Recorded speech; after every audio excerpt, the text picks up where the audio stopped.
Prepare to be astonished. That's right, gang. That signifies the return of the Marty Monologues each and every week. Marty Wombacher of the wildly popular blog, Meanwhile Back in Peoria. He joins us. Usually we catch him as he's running in the door from wherever the heck he was at, because this is like his one day of the week that he has off. And he chooses to spend a little time with us each night, and I'm so thankful. I'm only privileged. Yeah, buddy.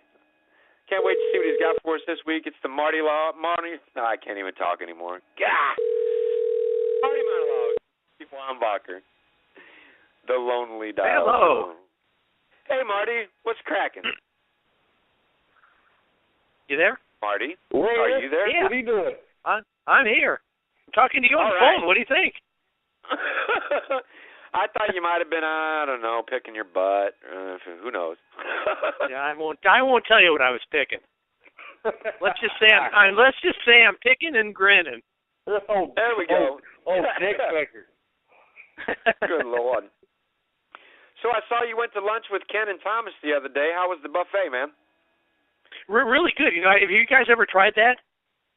No, sir. No. It's a little pricey for lunch. In fact, I had somebody on the blog leave a comment. It's $11.95, but I mean it's all you can eat. You can sit there for a couple hours if you want, and it's really good food. It's prime rib. They had this. I forget what kind of soup they had. That the salad is really good. The desserts alone are worth the price of admission because they're all made in house. But this is the way people are ground to think. It's $11.95, but it's Jim's. It's like you go in there, you know, it's a really nice fucking place. Oh, yeah. And the atmosphere is great. Our waitress was really nice, unlimited like iced tea. And like I say, it's all you can eat. And really, really top-notch food. They had catfish. They had some kind of pork stir-fry. It was above your average like buffet. But somebody left a comment and said, $11.95. Because I called it a world-class buffet. It better be world-class. You can go through the buffet at Golden Corral for half that. It's like, yeah, but it's Golden Corral. Yeah. I was just going to say, you get what you pay for. Exactly. I've never been in Golden Corral. Have you guys? Years. It's been years. The one in Washington that they used to have. I haven't been to the one here in Peoria. I mean, but I've heard it's pretty much of a festering place. Yep. And that's putting it politely. To me, you know, if you're going to go out to eat and you're going to go eat some cheap place, just eat at home then. It's like I like to save up my money to go to some nice place. I'll wait a couple weeks and go to some really nice place and do it up right. But no, it was really good. We had a great, I mean, Ken I never met Thomas before. He's a really nice guy. Ken's a good guy, as you know. So we had a really lively lunch, good talk, and it was a really good time. And I got to give a shout out to your waitress, Caitlin. I happen to know her and her boyfriend. Oh, yeah. Oh, you know, yeah, that's right, yeah. Yeah, her boyfriend, a guy by the name of Kai Brown, he plays in a band, Steady Flow, and they're friends of the show. We gave them a plug on the blog. I saw that, man. I saw that. It was awesome. And I saw Caitlin, I picked him up, I think it was Friday night. I picked him up down at the shop and took him downtown. And it's like, hey, girlie, I saw you on the blog. And she's like, yeah. She's so shy and coy. What did she think of it? Did she like it? Oh, yeah, absolutely, man. She had nothing but positive things to say. Marty's a great guy, you know, and so I was just really surprised to see her. But, you know, it was awesome, man. So what do you got for us this week, man? I got a few things I wanted to touch on. One of them is, you know, you got this new segment called the Douchebag of the Week. Right. I got a suggestion, and take it for what it's worth, but I'm going to keep hammering at this until I can change it. I really hate the term douchebag. It's been used so fucking much. And do you know how many times I've been called a douchebag? Probably I know you quite a few, probably. I'm not kidding you. Well, what happened was when I did my 365 Bars blog, the Daily News picked it up, and I got a ton of press out of it. The Daily News picked it up. I was on the UPI wire service, so I was literally on. I've been like at least 500 different blogs, big and small, and different newspapers. And I know we've talked about this before, but when you get into a situation like that, you really shouldn't read the comments about you because people will just call you everything under the sun. And I was saying to my friends, I'm like, I don't give a fuck what these people want to call me, but it always have to be douchebag. Oh, this douchebag's just some alcoholic. Oh, this douchebag's just doing this. This douchebag. And it's like, can't you think, call me a fucktard, call me something else. And so I'm going to try and think of a different name for you guys until I come up with a good one for this segment. You got it, man. I like fucktard. I use that word often. Fucktard is good. I like douchebag just because it rubs you the wrong way, Marty. Well, it's been used so fucking much. And whenever I hear it, it's like, can't you think of something different? So every week I'm going to think of a new word for you guys until you accept one. You want to hear this week's word? What's this week's word, Marty? Okay. The word that I think you should substitute is, that I've come up with, cunt fluffer. Cunt fluffer. Well, that's not like something I'm going to do because I get paid for it. Shit. That's my suggestion for this week. Cunt fluffer. Cunt fluffer of the week. That. Shit. I'll do that for Big Mac. It's an original. It's an original, at least. Well, maybe we should move. Let's see. Maybe we should move that segment to after the Marty Monologues, and each week we go with Marty's new word. If you want to do that, we can. You won't be able to. Is that Sulu doing the douchebag that you got on the tape? That is the guy. It is. Yes. I thought it was. I was curious. Another topic that I thought we'd hit upon is you're talking about Rick Springfield. Yep. Coming to Bloomington January 25th. Yeah, Rick Springfield's coming with the Romantics. I think I'm going to go to that because, I'm friends with the drummer of the Romantics. Oh, no kidding. Yeah, his name is Brad Elvis. You guys are probably too young to remember the Elvis brothers. Yeah, I don't really recall. Yeah, they were, I guess it would have been like around 1980. I mean, they almost took it all the way, but they were real popular. They're from, I think Graham played bass. I think Graham and Brad, who's the drummer for the Romantics now, they're from Pekin. I think Rob was from Champaign, but they called themselves the Elvis Brothers. They all used the last name of Elvis. That was kind of their hook. But they did kind of rockabilly and power pop. They were really good, a three-piece band. And they got signed to Epic Records, went out to New York. They cut an album. They had a video on MTV. Then they cut a second record, and whatever. It just didn't go as well as I guess it should have. They got dropped. They came back here. They were a big Chicago band for a while, but they ended up breaking up. And Brad has a band called the Handcuffs in Chicago, which I've seen a few times. He came out to New York a few times, too. But he drums with them, and I think it was, 3 summers ago, he called me up. He's like, hey, we're coming out to Coney Island. You want a backstage pass? So I went backstage. I met all those guys and hung out. It was a lot of fun. Oh, I bet. Shit. Yeah, it was fun to meet all of them. It was kind of like, I know none of them. I shouldn't say this, but I mean, they probably wouldn't hear this. I hate to say it online, but it was a little Spinal Tap-ish. Was it? Yeah, they used to wear the red suits, those red leather suits. Oh yeah. There were like a couple, like their fans back there too. They were gooning all over them. Brad's not an original member. The drummer quit. It's a funny story. Brad is friends with the drummer for Blondie. Okay. I keep getting this woman saying you're now into something Q. Oh, you know what that is? I'm not sure why she's saying that. She shouldn't be. Can you hear that on your end? Damn technical difficulties again. No, not on my end, Marty, huh? Every couple of minutes, I hear, that's what I said before. What is that? This woman says, you are now in the, and I'm not sure what is something Q. I mean, is she the new cunt fluffer? Yeah, she might be. That's our blog talk bitch. You guys are quick. You hired one already. I'm trying to think of the name of the Blondie drummer. The drummer for the Romantics quit, I mean, like a few years after they had their couple hits. And then the guy who drummed for Blondie, I can't think of his name, he's a really good drummer, and he's a friend of Brad's. He joined them. Blondie had broken up, so he kind of took it as a secondary gig. Well, then Blondie got back together, I think, in '93, and they're like, oh, my God, how are we going to replace you? And this guy said, I got a friend of mine, Brad Elvis. Brad drums like Keith Moon. He's really good. And Clem Burke. It's Clem. In fact, I met him through Brad out in New York. And so Brad joined him in '90. She's been with him since '93. And if you go on to YouTube and just Google Brad Elvis Romantics, you'll see some clips of him. But so I'm hoping, I know I'll be able to get backstage and stuff. I'll probably do a blog on that show. But what I wanted to talk to, Rick Springfield always kind of gets, people joke about him, and I used to too back in the day, but I saw him at the Civic Center back in like 1981. It's back when I was married. My wife wanted to go see him. And because he was always kind of a chick kind of rock star, you know what I mean? Oh, definitely, yeah. Man. All the chicks loved him. They loved him, and he was also that, like, most guys wouldn't admit that they liked him. I liked a lot of his songs. I thought they were good, but I go, oh, fucking Rick Springfield, he sucks. but if you're alone in the car and a song comes on, you'll turn it up. Oh, that's pretty good. Well, what blew me away, so I reluctantly go, we get tickets, and we go with some of our friends.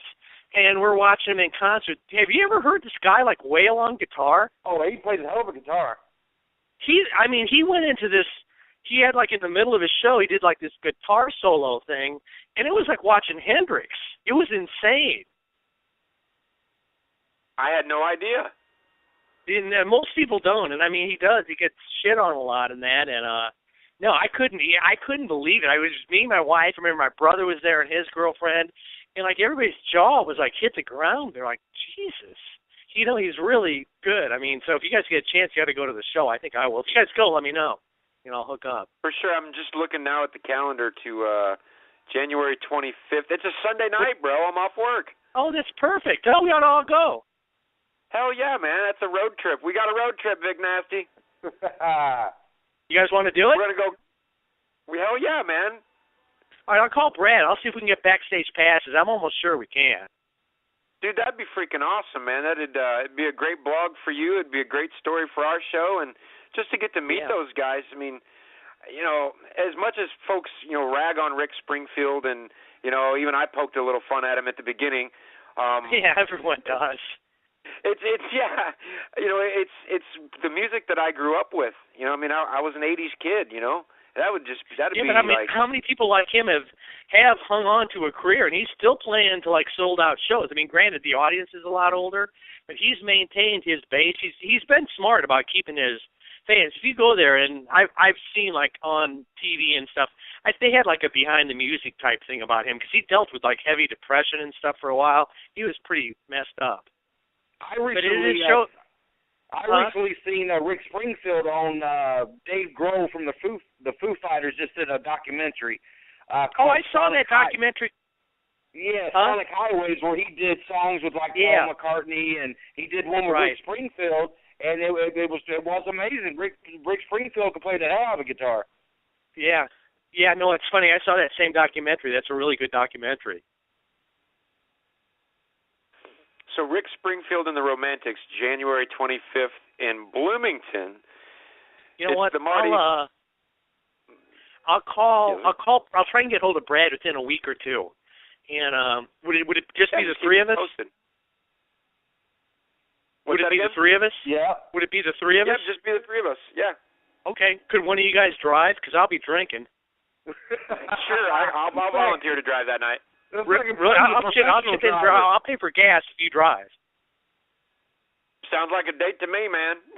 All right, we got a roll in here. Oh, all we need is a cunt fluffer. That's what I'm there for. I'm finally got something to do. There you go. Vic Nasty's going to be our cunt fluffer that night. Great. Yeah. All we got to get now is a cunt. Hey, first rule of cunt fluffing, spit on it. That's it. First rule, spit on it. See how I can always take the show right into the toilet? I love it, man. Speaking of the toilet, the other topic I've got a couple more. It's the whole, and I think I heard the whole show and you guys didn't touch upon it. Again, no pun intended, but the whole uproar this week over Kim Kardashian's ass. Yeah. And her boobs. She showed her boobs too, didn't she? Kind of, but it was more about the ass. I Googled it here. Here's just a few of the headlines. It's like, here's E! Online. Kristen Chenoweth says, I can't see the whole headline because it's just Google, but Kristen Chenoweth says Kim Kardashian's naked butt, then it's something. New York Daily News, want a rear like Kim Kardashian's? We tested products. Another one from the New York Daily News. Plastic surgeons raise a rumpus over Kim Kardashian's butt. Here's from Highly Cited, whatever that is. Kim Kardashian doesn't realize she's the butt of an old racial joke. Here's Community Digital News. The audacity of Kim Kardashian's derriere. Here's TMZ. Kim Kardashian, unaltered ass out in Bev Hills. Here's the Huffington Post. I love this one. Dear Kim Kardashian, you are more than a great ass. No, she's not. I mean, what? Yeah, she's got a pussy and she's got tits, and that's about all she's got. Because what other talent is there this woman has? And not many that I can think of, other than having the last name Kardashian. Any. I mean, yeah, I mean that's all that she's got is this huge ass. That did you see the cover of that magazine? Yes, I'm looking at TMZ's website right now. Yeah. Big old greased up ass, look like a Brahma bull hump. Yeah, I know. I mean, so it's just kind of gross to me, and here's what I like from TMZ, a headline, and what a shock this is. Sir Mix-a-Lot, Kim Kardashian's ass is great. What do you expect from Sir Mix-a-Lot? What kind of revelation? What kind of revelation is that? Of course he likes it. Oh shit, man, not much. But I mean, it's just this gets obvious. all this news, and it's just sad that there's probably a lot of other stuff, at least entertainment-wise. Maybe somebody working on a real cool film or song or whatever, somebody that deserves a little attention, doesn't get anything, and her ass just gets all this. It's just a big ass. Well, Marty, what do you since you kind of touched on it briefly, I mean.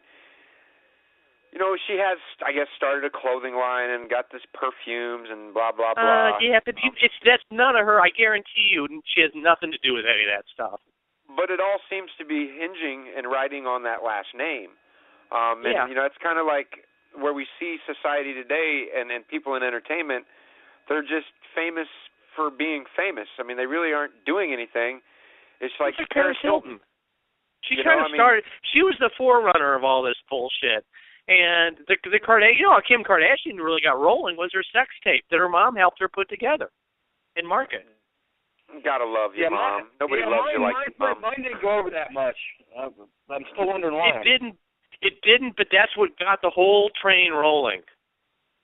And then they had that stupid show, which I watched it once. Well, when I finally saw it, because I did my last 2 years in New York, I didn't have a TV. So I never saw the Kardashian show on, I guess it was on E! I had to stay in a hotel for 3 nights. My last week in New York, I had to get out of my apartment, and it was 3 days before I could come back here. So I got a cheap hotel room downtown, and there was a TV in it, and they had cable. Well, one night I was meeting some friends, but I had like about 45 minutes, so I'm just drinking a couple beers in my room. And I turned the TV on, and it was just starting. I'm like, you know what, I've never watched this. Let's see. And I watched like 5 minutes. It was just so fucking dumb. It's supposed to be a reality show. You could tell the whole thing was scripted. And it's just like, you've got to fucking be kidding me. These people get a half an hour of TV, probably paid a ton for this stupid shit. And people watch it. I sit and I suffer through that. My girlfriend loves the show. And so, I sit and suffer through it with, just spending time with her. And the show, I just don't understand it, man. And like you said, it's obviously scripted. I tell them what to do. Just like comedy, I guess it's for some people it's an escape from reality. Is the only way I can describe it, I guess. You know what I think it is? I think it's like people just because all they do is sit and stare at their cell phones and look at videos of like cats climbing up a tree and people falling out of a window, and they're getting so conditioned to this stupid humor. They don't think anymore because all they do is stare at their phones all day. So you have no time to think of your own original thoughts, and you're just kind of taking what's ever given to you. Oh, this is great. You'll love this. Oh, okay, and they don't question it. Oh, this is Keeping Up with the Kardashians. It's the #1 show. You gotta like it. Oh, you're right. And it's just, we're becoming a whole culture, just these sheep-like people that don't do anything for themselves, and whatever they're told is good, they take it. Well, and Marty, I think that's obviously part of the dumbing down of America. since the 70s, and without getting too political, when they formed the Department of Education on a federal level. In my opinion, that was nothing more than the propaganda arm of our government, teaching our kids what they want them to learn, teaching them what they want them to become. And then they use entertainment, they use Hollywood and music to form the opinions in their mind, through the music that they listen to and the television that they watch. And there was a lady named Charlotte Iserby. She was an advisor for Reagan at the Department of Education, and she blew the whistle. She talked about how it was intentionally being done, the dumbing down of America. Oh, yeah. No, I totally believe that. And it blows my mind that so many people, and I guess just because they're busy with their daily lives, working to pay the bills and blah, blah, blah, that maybe they don't have time, I guess. But I would think that people would want to be free thinkers and think for themselves and question authority. It's easier not to. It's easier not to. It's easier just to roll along and just do what you're told and just shut up. And that's what people are doing more and more. Just the old line of, just be happy you got that job. It's like you're talking about people striking at Walmart. It's like, right. I'm of the belief that I don't think they should be getting $15 an hour, but I don't think they should be getting the treatment that they get. Walmart is really shitty to their employees. I think it's a little ludicrous for them to be asking for $15 an hour. But I think they should get better. I think they should get better. If you look at Costco, I think at Costco you start like around $11 and you get insurance. Costco can do it, so why can't Walmart? And so I think all goes back to profit. And the 40-hour work week, with the new health care laws and the way that they're structured and designed, I don't know that too well, but isn't it, though, if you can get insurance from your employer, then you don't have to fuck with that, do you? Well, here's the deal.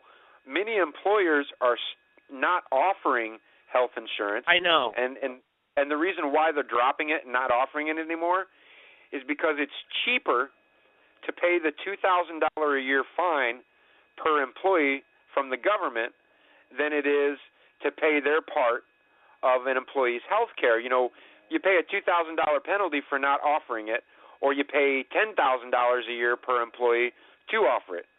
When you're looking at dollars and cents, I don't know what the figures are of that, but no, I don't know what the figures are. I'm not that well versed in all this stuff, and I never like to get too political. But my whole thing is, if Costco can do it, I don't know why everybody can't. I'm talking about big chains. I'm not talking about little mom and pop stores. I'm talking about Walmart versus Costco. And at Costco, I believe most jobs you start out, I think, around $11 an hour, which I think is fair. And I know after a certain time you get insurance, you get benefits there. So it's the same structure as Walmart. And like you say, Walmart, I've seen documentaries on there. They're fucking greedy people, and they talk both sides of the game. They're like, we can't do insurance because of Obamacare. They also have their managers tell their employees, you don't want to work over so many hours because then you won't get any government assistance. Then you can't get this free money.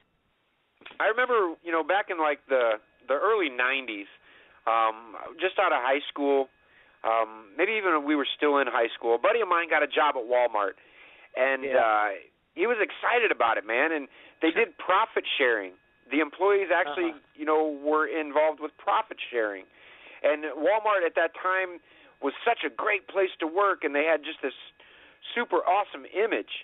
And I just kind of wondered what happened to those days. The truth obviously came out. Yeah, they got greedy. If you can find this documentary, it wouldn't still be out there if it wasn't true. They had many old managers and that talking about their practices, and one of them that was repeated over and over was the fact they preached to their employees, no, you don't want to work this many hours and make this much because then you don't get any government assistance.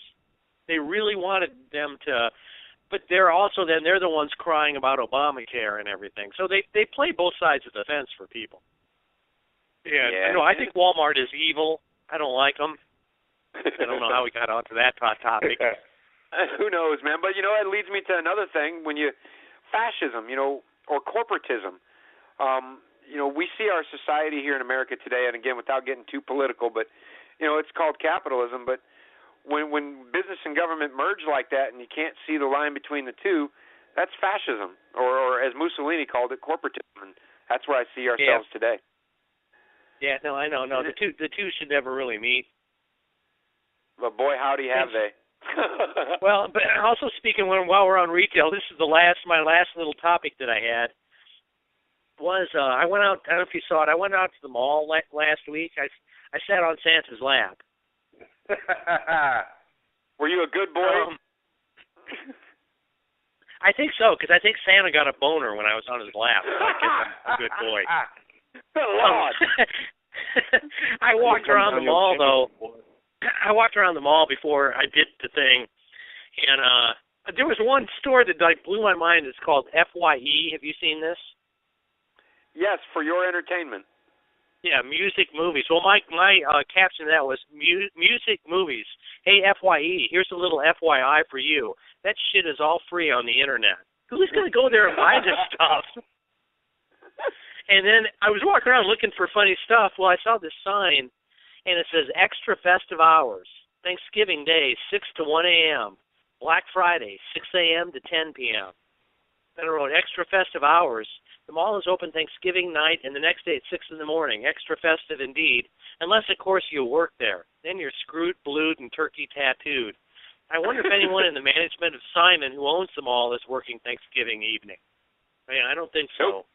I refuse, and I wish everybody would follow this line of thinking. I refuse to go to a store and shop on Thanksgiving night or Black Friday. I wish everybody would just say, you know what, we're not going to do it. I agree, and Thanksgiving is the holiday that's being celebrated, and followed by Black Friday, which is shopping for Christmas. I mean, it seems to me that Thanksgiving, which is a whole other topic, the holiday is almost overlooked anymore. I mean, like we go straight from Halloween to Christmas decorations, and I mean, don't get me started on Thanksgiving. I've got my own opinions on that, but it's a holiday that we are almost seeming to forget to celebrate. I know. No, it's just gotten blurred, and again, it all comes down to money and, how much they can make. And, I mean, and this Black Friday thing, I mean, people get killed, trampled, all trying to get some sort of, to get $10 off something or whatever. Yeah, to get the new Xbox for, $10 off. I don't get it. And, I mean, again, above and beyond all that, I hardly ever go to the mall. Because I like to, as I put on my blog, I go to local independent stores. But the few times that I go out there, and it's always just for the blog, I walk around there, that place sucks. And it's always empty. There's like nobody ever in there when I go. I know. I don't know how it exists. There's just people, you see a few people scattered here and there, but nobody's buying stuff, and the stores are horrible. And again, back in the late 80s and the early 90s, when I was a teenager, 12, 13, 14 years old growing up, the mall was the place to hang out. There were always people out there shopping. They had an arcade. They had two music stores, which I guess, again, because online, that's gone. Bookstores, they're gone. We always drift back to what online has really fucking killed, and it is. It's a lot of like entertainment stores. You just I hardly ever buy music anymore. With online shopping too, I mean, do you think that maybe the internet is the death of the mall? Oh, it could be. I mean, I was the guy 15 years ago that said, I'll never buy anything online. I like to go to bookstores and that. I buy so much shit off Amazon, it's unbelievable. Marty is a gold member for sure. Well, I mean, I am kind of a hypocrite when I come to that. I mean, I try and go to local bookstores and stuff, but I'm in this Prime, which costs like $80 a year, and with that you get a 2-day free shipping, costs you nothing to get it within 2 days. You can stream all kinds of free movies. You get free music that you can save in your own little thing. And you can get books. I mean, I like to collect books. I mean, you can get hardback books that come out. If you wait 2 weeks, they're selling them on Amazon for like $2 used. Jeez Louise. Yeah, so it's just I sound like I make a ton of money and can afford a lot of this stuff. Yeah, so it's like, it's just like I cannot. All about convenience, Marty. That's what it is. Convenience. I try and split it up to where I do go to some. I mean, I do for the blog, but there's just sometimes, you know, some books and stuff that it's just like, well, I can get this for $2, and I don't even have to leave my apartment. You just make a few clicks, and it's in your apartment 2 days later. Gotta love that. So, Marty, what's coming up this week on meanwhilebackinpeoria.com? I went to a place on Saturday, Famous City Bistro. You guys ever eaten there? Sheridan and Glen, or no? Yeah, yeah, Sheridan and Glen? right next to the Red Barn. I have not eaten there. I was pleasantly surprised. You know, they asked me to come out. This is happening more and more.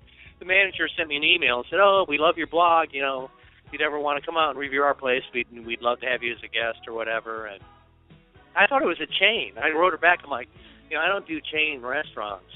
And she said, "Oh no, it's locally owned. The guy will be here Saturday night." And so I went out there, and no, it was really good food. They have like specialty sandwiches. They have a thing called a cheese skirt, which is fried cheddar cheese. And that was really good.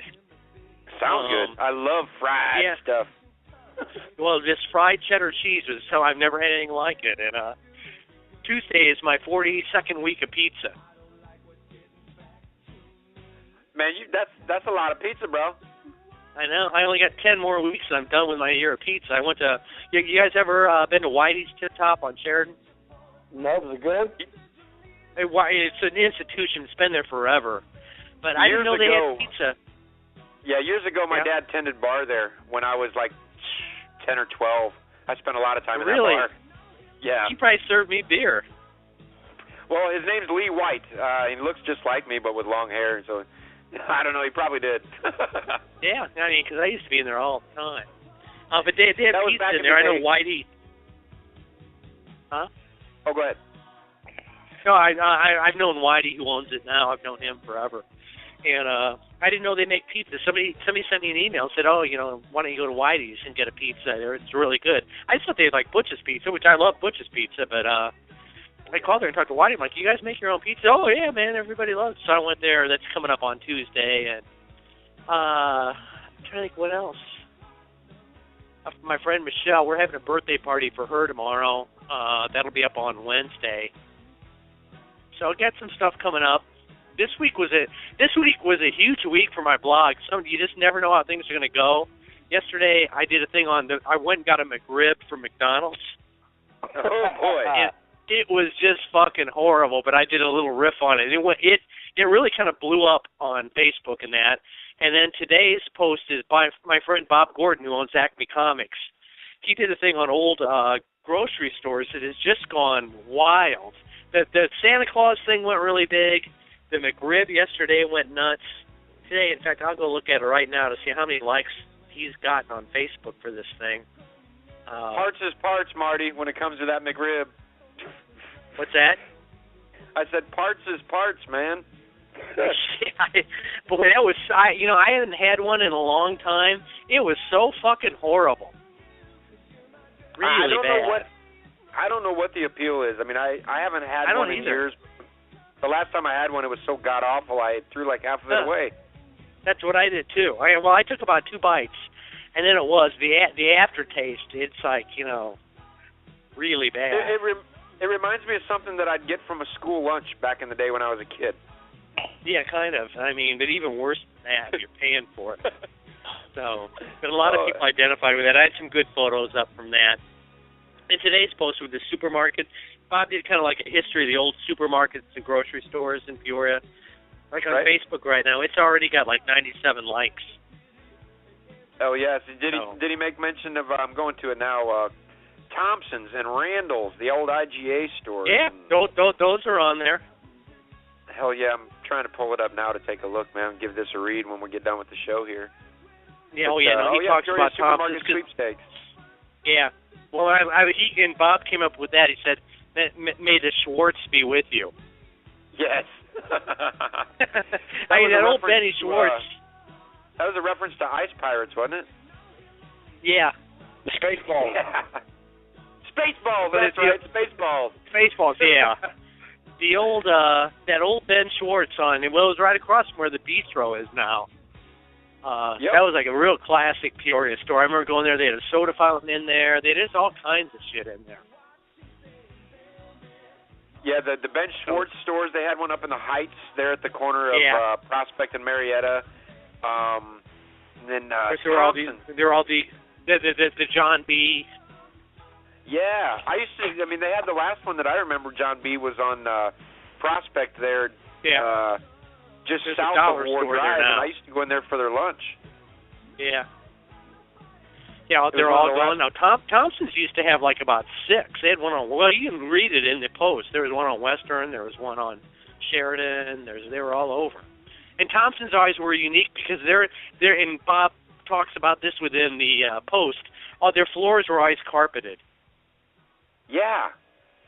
I used to go to the one a lot on Knoxville and Corrington. Yeah. I was right around the corner from my grandparents' house. And as a kid, I went to that a friend of mine lived right down the street. A friend of mine lived right down the street from there on Corrington.